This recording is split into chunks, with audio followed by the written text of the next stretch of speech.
नमस्कार, मैं हूं ये त्रिपाठी। आप देख रहे हैं मिड डे टॉक। आज हम बात करेंगे छत्तीसगढ़ की राजधानी रायपुर में चल रहे उस बौद्धिक मेले की जिसमें किताबों का रंग जमा हुआ है। रायपुर लिटरेचर फेस्टिवल 2026 फिर चल रहा है और वहाँ पर तमाम तरह की किताबें, एक ऐसा जमावड़ा जो साहित्य की दुनिया में हमको खींच जाता है। बिल्कुल अलग अंदाज, अलग दुनिया, अलग संसार। निदा फाजली ने बहुत खूबसूरत ढंग से कहा है कि धूप में निकल कर देखो, घटाओं में नहा करके देखो, ज़िंदगी क्या है, ज़रा किताबों को हटा करके देखो। किताबें हट जाती हैं तो ज़िंदगी नहीं रह जाती है। और निदा फाजली किसी शेर को चरित्रार्थ किया जा रहा है उस फेस्टिवल में, जहाँ पर सारे तरह के लोग, किताबों पर चर्चा हो रही है, साहित्य पर चर्चा हो रही है। हम आपको ले चलेंगे वहाँ पर और बताएंगे, लोगों से मिलवाएंगे और तमाम लोगों से बातचीत के दौरान जानने की कोशिश करेंगे कि इस 3 दिन के फेस्टिवल में आखिरकार क्या क्या हो चुका है और क्या क्या होने जा रहा है। किताबों के इस मेले में, रिसालों की इस दुनिया में साहित्य का, संस्कृति का, फिल्म का, सबका संगम, एक ऐसा अनूठा संगम रायपुर में पोखरौती में लगा हुआ है जिस संगम को देखने के लिए बहुतों की आंखें तरसती हैं। उस जगह हम आपको ले चलेंगे, मिलवाएंगे, लेकिन हम उस पर लोगों से बातचीत करें उसके पहले देखते हैं एक छोटी सी खबर। रायपुर साहित्य उत्सव 2026 का भव्य शुभारंभ। नवा रायपुर के पुरखौती मुक्तांगन में 3 दिवसीय आयोजन। 120 से अधिक साहित्यकार, 42 सत्रों में मंथन। उपसभापति हरिवंश और सीएम विष्णुदेव साय रहे मौजूद। साहित्य उत्सव को बताया गया साहित्य का महाकुंभ। छत्तीसगढ़ राज्य के रजत जयंती वर्ष को समर्पित आयोजन। कई महत्वपूर्ण पुस्तकों का हुआ विमोचन। मंडपों को महान छत्तीसगढ़ी साहित्यकारों के नाम। अमृतकाल और आत्मनिर्भर भारत पर चर्चा। साहित्य बाजार बना पाठकों का आकर्षण। युवाओं की सक्रिय भागीदारी ने बढ़ाया उत्साह। साहित्यिक संवाद और सांस्कृतिक चेतना का सशक्त मंच। नवा रायपुर के विनोद कुमार शुक्ल मंडप में आयोजित उद्घाटन समारोह में साहित्य, संस्कृति और विचारों का अद्भुत संगम देखने को मिला। कार्यक्रम में राज्यसभा के उपसभापति हरिवंश मुख्य अतिथि के रूप में मौजूद रहे, जबकि मुख्यमंत्री विष्णुदेव साय ने समारोह की अध्यक्षता की। इस अवसर पर उप मुख्यमंत्री अरुण साव, महात्मा गांधी अंतर्राष्ट्रीय हिंदी विश्वविद्यालय वर्धा की कुलपति डॉक्टर कुमुद शर्मा, प्रसिद्ध रंगकर्मी और अभिनेता मनोज जोशी विशिष्ट अतिथि के रूप में उपस्थित रहे। साथ ही मुख्यमंत्री के मीडिया सलाहकार पंकज झा, वरिष्ठ पत्रकार अनंत विजय और छत्तीसगढ़ साहित्य अकादमी के अध्यक्ष शशांक शर्मा सहित अनेक गणमान्य नागरिक मौजूद थे। उद्घाटन अवसर पर अतिथियों के कर कमलों से छत्तीसगढ़ राज्य के 25 वर्ष पूर्ण होने पर आधारित पुस्तिका, एक कॉफी टेबल बुक छत्तीसगढ़ राज्य के साहित्यकार जे नंद कुमार की पुस्तक national selfhood in science, professor Anshu Joshi की लाल दीवारें, सफेद झूठ और राजीव रंजन प्रसाद की पुस्तक तेरा राज नहीं आएगा रे का विमोचन किया गया। मुख्यमंत्री ने कहा कि छत्तीसगढ़ प्रभु श्री राम का ननिहाल है और इस पावन भूमि पर साहित्य उत्सव का आयोजन गौरव का विषय है। रायपुर साहित्य उत्सव 2026 साहित्य का महाकुंभ है, जो गणतंत्र के अमृतकाल और राज्य के रजत जयंती वर्ष की भावना को प्रतिबंधित करता है। बसंत पंचमी के दिन हमारे छत्तीसगढ़ में रायपुर साहित्य उत्सव आदि से अनादि 3 दिवसीय इसका आयोजन हुआ है और शुभारंभ करने के लिए बड़ा सौभाग्य का विषय है कि हमारे राज्यसभा के उप सभापति आदरणीय श्री हरिवंश जी उद्घाटन करने के लिए यहाँ पर पधारे हुए हैं। बता दें कि साहित्य उत्सव के विभिन्न मंडपों को विनोद कुमार शुक्ल, श्यामलाल चतुर्वेदी, लाला जगदलपुरी और अनिरुद्ध नीरव जैसे महान साहित्यकारों को समर्पित किया गया है, जिन्होंने छत्तीसगढ़ी साहित्य को नई ऊंचाइयां दी। ये मुक्ति यानी एकता के द्वारा ही मिलेगा, बांटने के ये नहीं मिलेगा, नहीं जा सकते हैं। इसलिए हम जो हो रहा है, मेरे ख्याल से दूसरा 2014 में पहला हुआ था, बीच के कालखंड में पता नहीं क्यों हुआ है, मैं उसमें नहीं जा रहा हूँ। इस साहित्य उत्सव में प्रदेश और देश के विभिन्न हिस्सों से आए 120 से अधिक ख्याति प्राप्त साहित्यकार भाग ले रहे हैं। 3 दिनों तक चलने वाले इस आयोजन में कुल 42 सत्रों के माध्यम से सामाजिक, सांस्कृतिक और राजनीतिक विषयों पर विचार मंथन हो रहा है। के कोने कोने में जाएगा कि साहित्य को हाशिए पे ना समझा जाए। जो लोग कहते हैं कि ऑनलाइन के जमाने में जो है पुस्तक लोग पढ़ नहीं रहे हैं, ऐसी बात नहीं है। काफी जो है प्रकाशक है, काफी पुस्तकें आ रही है। वही विचारक एवं लेखक डॉक्टर कुमुद शर्मा ने अमृत काल में आत्मनिर्भर भारत और स्वदेशी की अवधारणा पर जोर देते हुए साहित्य को आत्मबोध और सांस्कृतिक चेतना का सशक्त माध्यम बताया। ये सवाल अक्सर मुझसे पूछा जाता है और कि साहित्योत्सव की क्या प्रासंगिकता है, कितना जरूरी है, क्या उपयोगिता है। तो मैं कहना चाहूंगी कि एक समय था कि जब ये कहा जाता था कि हम कहीं साहित्य के खात्मे के युग में तो नहीं आ गए हैं, लेकिन पूरे देश भर में जिस तरह से साहित्य उत्सव की धूम है, साहित्य उत्सव आपके भीतर साहित्य के प्रति एक उत्सुकता, एक उत्कंठा जगा जाते हैं।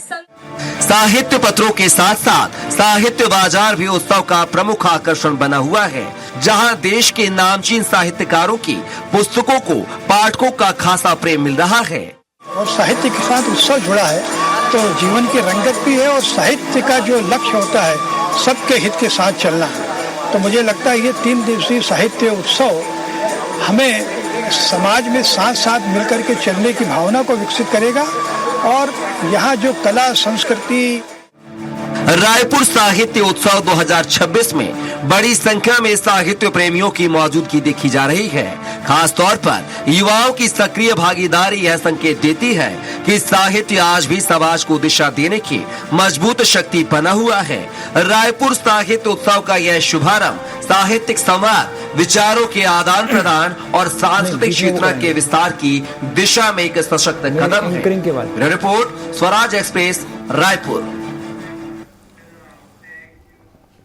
तो आपने देखा कि किस तरह वहाँ पर लिटरेचर का मेला चल रहा है, पुस्तकों का मेला है, और किस तरह का जोश, एक अनूठी दुनिया रायपुर के मुखरोती पोखरोती में छाई हुई है। इफ्तिकार आरिफ साहब ने बहुत खूबसूरत कहा है कि एक चिराग, एक किताब और एक उम्मीदों का अफसाना, इसके सिवा जो है वो सिर्फ अफसाना है। किताबें नहीं होती हैं, चिराग नहीं होता है, सब कुछ अफसाना होता है। इसी अफसाने की बहुत सारी चीज़ें हमने देखने को दिखी, और अब देखेंगे वहाँ पर लगातार ये जो कि मेला चलता रहेगा, हमें आने वाले समय में बहुत कुछ देखने को मिलेगा। वहाँ पर ऐसे ऐसे साहित्यकार मौजूद हैं जो दुनिया देखी है, जिन्होंने साहित्य के जरिए बहुत कुछ कहा है। मुकुल कर्णिटकर हैं, जाने माने साहित्यकार हैं, संघ के बारे में बात करते हैं, साहित्य के बारे में बात करते हैं। हमारे संवाददाता दिलीप ने उनसे बात की, देखते हैं मुकुल जी ने क्या कहा है। रायपुर साहित्य उत्सव में विभिन्न विचारकों द्वारा अलग अलग सत्रों में अलग अलग विषयों को लेकर विचार मंथन हो रहा है। इसी कड़ी में राष्ट्र सेवा के 100 वर्ष को लेकर वैचारिक रूप से मंथन किया गया, और हमारे साथ प्रख्यात शिक्षाविद मुकुल कर्णिटकर जी हैं। राष्ट्र के 100 वर्ष, इसे किस रूप में देखते हैं? आज से 100 वर्ष पूर्व राष्ट्रीय स्वयंसेवक संघ की स्थापना 1925 में हुई थी, और वहां से लेकर आज तक ये वटवृक्ष विविध क्षेत्रों में अपना काम कर रहा है। और राष्ट्र की सेवा करने वाले समर्पित कार्यकर्ताओं की एक बहुत बड़ी टोली, जो किसी भी स्वार्थ का विचार किए बिना, मुझे क्या मिलेगा इसका विचार किए बिना काम करने वाले कार्यकर्ताओं की टोली बनाई है। रायपुर साहित्य महोत्सव को बहुत बहुत धन्यवाद कि उन्होंने इस विषय पर यहाँ चर्चा रखी। देश के लिए अत्यंत महत्वपूर्ण ऐसा यह विषय है कि राष्ट्र सेवा में 100 वर्ष लगाने वाले संघ ने क्या योगदान दिया, उसका आत्मावलोकन करें और आगे क्या करना है उसका भी विचार करें। उस दृष्टि से यह संवाद का सत्र बड़ा सार्थक रहा। सारे प्रश्नों के, जो समाज के मन में प्रश्न है, उनके उत्तर देने का प्रयत्न इसमें हुआ, और साहित्यिक और विद्वानों ने इसको बहुत प्रेम से ग्रहण किया। उस बात के लिए सबको धन्यवाद।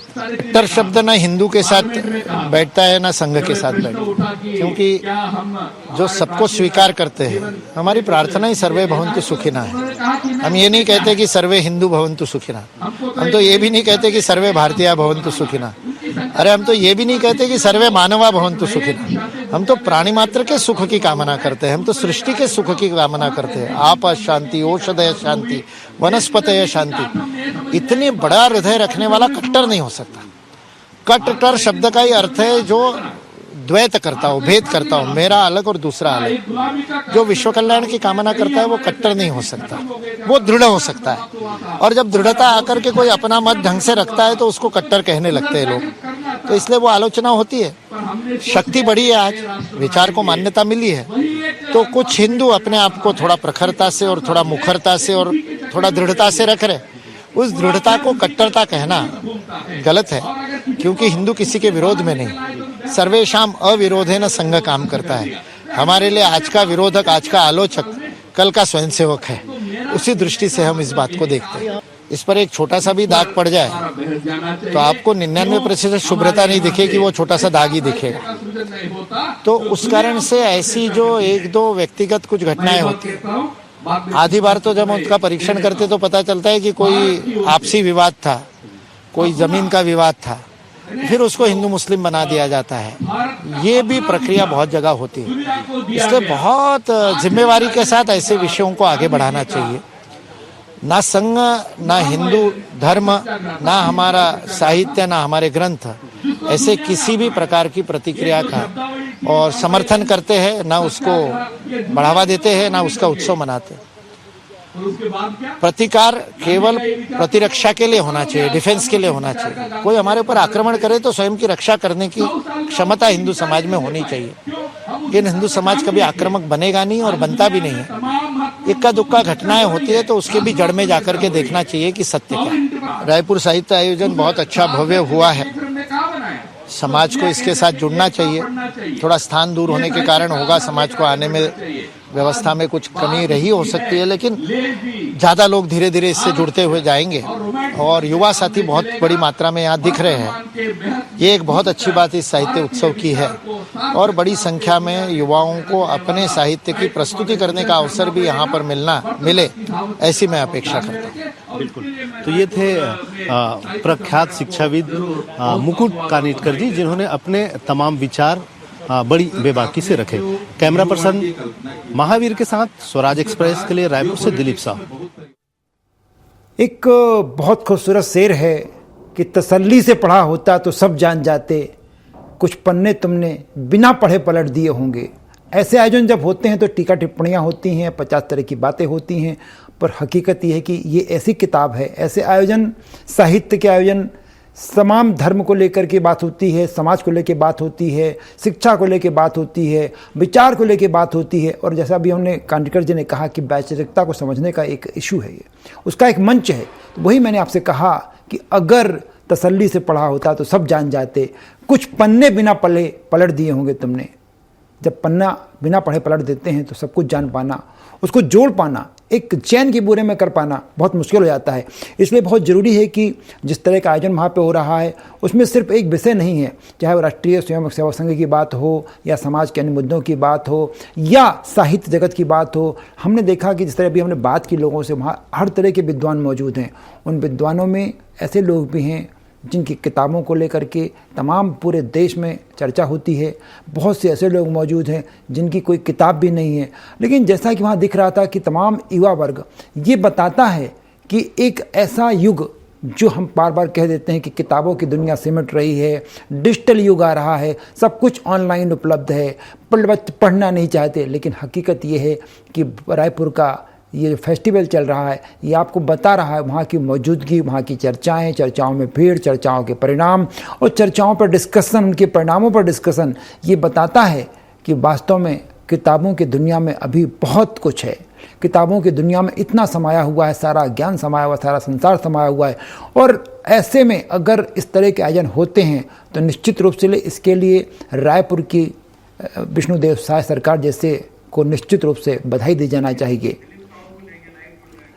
और ऐसे समय में हम आपको जो बता रहे थे कि निश्चित रूप से ऐसे आयोजन एक नई भूमिका निभाते हैं समाज के गढ़ने में, शिक्षा के जगत में, साहित्य के जगत में, वैचारिक जगत में। मैं आपको ले चलता हूँ सीधे कार्यक्रम स्थल पर। मेरे साथी दिलीप वहाँ मौजूद हैं और दिलीप से जानने की कोशिश करेंगे कि आखिर वहाँ अभी क्या क्या चल रहा है। दिलीप, साहित्य उत्सव एक ऐसा आयोजन जो कल्पना से परे होता है। आपकी, मैंने अभी रिपोर्ट देख रहे थे, हम लोग दर्शक हमारे देख रहे थे, आपने मुकुल कानिटकर जी से बात की, बाकी लोगों से आपने दिया और आप लगातार वहाँ बने हुए हैं। निश्चित रूप से जब कहा जाता है कि किताबों की दुनिया सिमट रही है, पर आप वहाँ मौजूद हैं पिछले 1.5 दिन से, तो लग रहा है कि नहीं, किताबों की दुनिया सिमट नहीं रही है। किताबों का आसमान बहुत ऊँचा है, इसका सैर कर पाना, सफ़र कर पाना बहुत मुश्किल काम है। किताबों की दुनिया अद्भुत है, रोमांचकारी है, ऐसा वहाँ लग रहा होगा। और सुनहरा अवसर है, इस अवसर को मैं हाँ जी बिल्कुल। अजय जी, जिस तरह से आपने कहा कि किताबों की दुनिया रोमांचकारी अद्भुत है, वाकई अद्भुत है, क्योंकि हम यहाँ देख रहे हैं, हमें यह लगता था कि साहित्य को के प्रति युवाओं का रुझान नहीं होगा, लेकिन यहाँ बड़ी तादाद में युवा पहुंचे हैं। उनके लिए भी एक अलग से ओपन माइक मंच भी रखा गया है, जहां वे युवा प्रतिभा अपने प्रतिभा को दिखाने को उन्हें अवसर मिल रहा है। कोई गीतकार है, कोई नाटककार है, कोई साहित्यकार है, सभी अपने अपने तरीके से अपने अपने विधाओं का प्रदर्शन कर रहे हैं। कोई नृत्य प्रस्तुत कर रहे हैं, कोई अलग अलग संगीत से जुड़े हुए वाद्य यंत्रों की प्रस्तुति कर रहे हैं। इसी के साथ ही साथ अलग अलग विषयों को लेकर यहाँ चर्चा चल रही है, क्योंकि अलग अलग 4 मंडप बनाए गए हैं। लाला जगदलपुरी के नाम से एक मंडप है, और मुख्य मंडप जो है उसके पास ही है हम लोग, क्योंकि थोड़ी सी यहाँ नेटवर्क इशू है, इसलिए हम मंडप के पास नहीं जा पा रहे हैं। वो मंडप पे फिर भी मैं कोशिश करूंगा कि ये जो मुख्य मंच है, मंडप है, विनोद कुमार शुक्ल जी जो साहित्यकार है उनके नाम से बनाया गया है। यहाँ पर अभी जो प्रस्तुति हो रही है उसमें मुख्य रूप से जो चर्चा हो रहा है हरि ठाकुर स्मृति को समर्पित है, हरि ठाकुर को समर्पित है, जिसमें धार्मिक फिल्में और टेली धारावाहिकों को लेकर संवाद चल रहा है। इसमें नीतीश भारद्वाज जो है, जो टीवी कलाकार है, अभिनेता है, जिन्होंने महाभारत में कृष्ण की भूमिका निभाई थी, उनके साथ जो संवाद चल रहा है, आदित्य शुक्ला जो वरिष्ठ साहित्यकार है वे उनके साथ संवाद कर रहे हैं। ये मुख्य मंच है। थोड़ा सा अगर जूम करके दिखाते बने हमारे साथी को चाहूंगा दिखाए, तो ये मुख्य मंच है विनोद कुमार शुक्ल मंडप के नाम से बनाया गया। इसी तरह अलग अलग 4 और मंडप बनाए गए हैं जहां पर साहित्यिक गोष्ठियां और चर्चाएं हो रही है, जिसमें लाला जगदलपुरी मंडप है एक, श्यामलाल चतुर्वेदी मंडप और अनिरुद्ध नीरव मंडप। इस तरह से 4 अलग अलग मंडप बनाए हैं, उसमें अलग अलग कार्यक्रम हो रहे हैं। इसकी शुरुआत हुई थी राष्ट्र सेवा के 100 वर्ष को लेकर जो चर्चा हुई थी, उसके बाद भारत का बौद्धिक विमर्श को लेकर भी चर्चा की, जिसमें राम माधव जी जो भारतीय जनता पार्टी के महासचिव भी हैं और महासचिव रहे हैं और आरएसएस से जुड़े हुए हैं, उनके साथ वरिष्ठ पत्रकार कृष्णा दास जी जो मुख्यमंत्री के मीडिया सलाहकार हाल ही में उन्हें बनाया गया है, वे उन्होंने चर्चा की। और देख सकते हैं पूरा परिदृश्य है। यहाँ पर एक साहित्यिक आयोजन, बहुत बड़े पुरखौती मुक्तांगन है नया रायपुर का, ये करीब 25 से 30 एकड़ का जो पूरा परिक्षेत्र है उसको अलग अलग मंडप के रूप में अलग अलग भाग में विभाजित किया गया है। इसमें यहाँ पर किताब मेला भी है, शिल्पग्राम भी है, कलेवा भी है, तो विभिन्न प्रकार के उससे सुसज्जित किया है, जो चीजें हैं उससे सुसज्जित किया गया है। साथ ही साथ दिलीप, आपके लोगों से, दिलीप आपकी युवाओं से वहां जो आ रहे उनसे बात हुई होगी, वो कैसा फील कर रहे हैं? जी, जो लोग वहां आ रहे हैं तो कम से कम यंग जनरेशन पीढ़ी वो कैसा फील कर रही है? बिल्कुल, युवा यहाँ दूर दूर से आए हैं, कोई जबलपुर से आए हैं, कोई जी बिल्कुल, युवाओं से हमने चर्चा किया। उनका कहना है कि बहुत अच्छा है।